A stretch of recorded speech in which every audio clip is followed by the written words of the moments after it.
Assalomu alaykum barchaga. Bugun garovga qo'yilgan mulkni almashtirish va garov mulkini sotish masalasini ko'rib chiqamiz.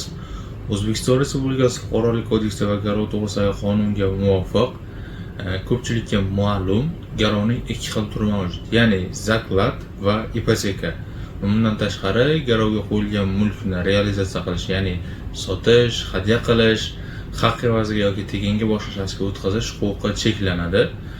Ya'ni bu holatda sizda shunaqangi zarurat tug'ilishi mumkin, ya'ni garovga qo'yilgan mulkni sotish zarurati vujudga kelishi mumkin. Bunday holatlarda qanday yo'l tutish talab etiladi?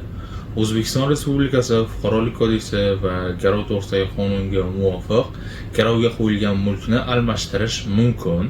Faqat bunda shartnomada boshqacha tartib nazarda tutilmagan bo'lsa, garovga oluvchining roziligi talab etiladi.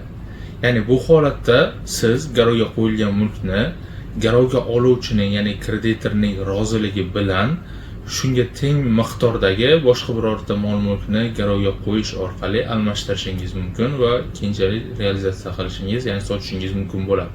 Bundan tashqari, garov to'g'risidagi qonunning 16-moddasiga muvofiq garov mulkiga bo'lgan huquqlarni boshqa shaxsga o'tish holatlari belgilangan. Ya'ni bu holatda garovga qo'yilgan mol-mulkka bo'lgan mulk huquqi haq evaziga yoki tekinga yoki universal huquqiy vorislik asosida boshqa shaxsga o'tgan taqdirda ham garov huquqi saqlab qolinadi.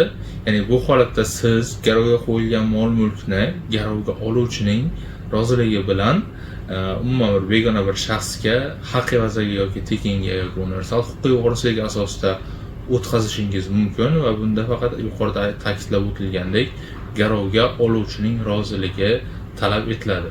Ya'ni garov mulkini sotish, almashtirish masalalarida yagona yo'li faqatgina aytib o'tilgandek garovga oluvchining roziligi asosida amalga oshirish talab etiladi.